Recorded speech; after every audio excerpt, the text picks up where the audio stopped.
বিরাটি স্টেশনের 1 নম্বর প্ল্যাটফর্ম লাগোয়া দোকানে বিধ্বংসী আগুন। স্টেশন সংলগ্ন 3টি বইয়ের দোকানে আগুন। বিদ্যুৎ বিচ্ছিন্ন করে দেওয়া হয়। ঘটনাস্থলে দমকলের 3টি ইঞ্জিন পৌঁছায়। দমকলের 3টি ইঞ্জিনের চেষ্টায় আগুন নিয়ন্ত্রণে আসে।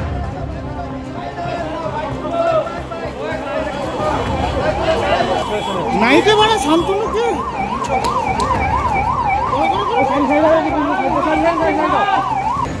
সরে আসো সরে আসো সরে আসো সরে আসো।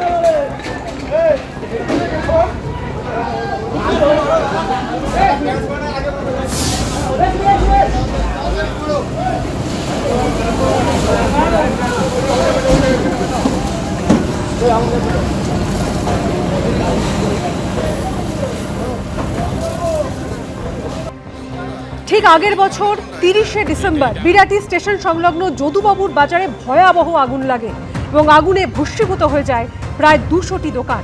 দুটি ছবি আপনারা দেখতে পাচ্ছেন। 30শে ডিসেম্বর ঠিক আগের বছর বিরাটি স্টেশন সংলগ্ন যদুবাবুর বাজারে ভয়াবহ আগুন লাগে এবং সেই আগুনে ভস্মীভূত হয়ে যায় প্রায় 200টি দোকান। আর তারপরে এবার বিরাটি স্টেশনের 1 নম্বর প্ল্যাটফর্ম লাগোয়া দোকানে বিধ্বংসী আগুন লাগে।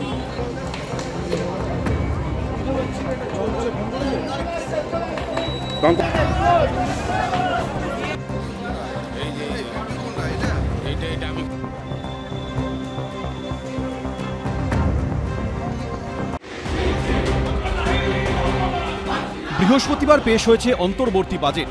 শুক্রবার তা নিয়ে আলোচনা চলাকালীন তুমুল বাকবিতণ্ডা। আর শনিবার অগ্নিমিত্রা পালের মন্তব্যের বিরুদ্ধে তৃণমূলের স্বাধিকার ভঙ্গের প্রস্তাব নিয়ে বিতর্ক। বাজেট অধিবেশনের শেষ 3 দিন এভাবেই উত্তাল হলো বিধানসভা। বিতর্কের সূত্রপাত বিজেপি বিধায়ক অগ্নিমিত্রা পালের একটি মন্তব্য ঘিরে। আপনাদের সরকার সংখ্যালঘুদের ব্যবহার করে ভোট ব্যাংকের জন্য আপনারা তাদেরকে ক্রিমিনাল বানাচ্ছেন। এই মন্তব্যকে ঘিরে বিধানসভায় তুলকালাম বেঁধেছিল শুক্রবার। আর শনিবার অগ্নিমিত্রা পালের এই মন্তব্যের প্রেক্ষিতে স্বাধিকার ভঙ্গের প্রস্তাব আনলেন পরিষদীয় মন্ত্রী শোভনদেব চট্টোপাধ্যায়। বিজেপির দাবি অগ্নিমিত্রা পালের যে বক্তব্য ঘিরে এই বিতর্ক, শুক্রবারই অধ্যক্ষ জানান সেই বক্তব্য বিধানসভার কার্য বিবরণী থেকে বাদ দেওয়া হয়েছে। তারপরও কেন স্বাধিকার ভঙ্গের প্রস্তাব আনা হলো, সেই প্রশ্ন তুলে এদিন ওয়াকআউট করেন বিজেপি বিধায়করা।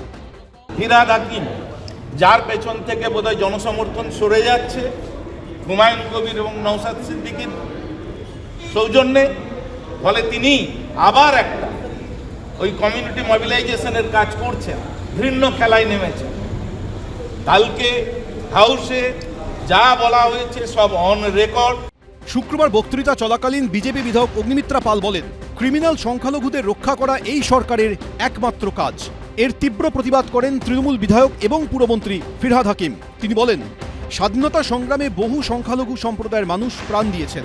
সমস্ত সংখ্যালঘু সম্প্রদায়ের মানুষ ক্রিমিনাল নয়। আপনাদের ধিক্কার। অগ্নিমিত্রা পালের উদ্দেশ্যে ফিরহাদ হাকিম বলেন, আপনাকে ক্ষমা চাইতে হবে। আপনাদের ধিক্কার। লজ্জা করে না? এই সভাতে অন্তর্ভুক্ত একগাদা মুসলিম বিধায়ক আছে, সেইখানে ধরে এই ধরনের একটা অশালীন কথাবার্তা বলা বিধানসভার অভ্যন্তরে এরকম মানে গোটা হাউসের প্রত্যেকটি সদস্যকে অপমান করেছে, অসম্মান করেছে। সেই জন্য তার বিরুদ্ধে আমরা আজকে প্রিভিলেজ মোশন আনলাম। হাউস আজকে শেষ হয়ে যাবে, কিন্তু এরপর স্পিকারের ক্ষমতা থাকবে, স্পিকারকে ডেকে অসান করতে পারেন, চাকরি করতে পারেন। শোভনদেব চট্টোপাধ্যায়ের কাজ নেই, তাই করছে, মুসলিম তোষণ করার চেষ্টা করছে। উনি কি খারাপ বলেছে? মাদ্রাসাতে কি বেরোয় না? মাদ্রাসাতে থেকে যে উগ্রপন্থী বেরিয়েছে তার কতগুলো প্রমাণ লাগবে, আমরা দিয়ে দেবো। পাকিস্তানে বেরিয়েছে, বাংলাদেশে বেরিয়েছে, ভারতবর্ষে 2-4টে বেরিয়েছে, তো নতুন কি? তো ইউনিভার্সালি প্রুফ। এই প্রেক্ষাপটে তৃণমূল বিজেপিকে একযোগে দুষেছেন নওশাদ সিদ্দিকী। 100টা যদি ছাত্র থাকে টোটাল মাদ্রাসাতে, অন্যায় অপকর্মের সাথে যুক্ত, তাদের ভাষায় কোড আনকোড ক্রিমিনাল, সমাজ বিরোধী, তাহলে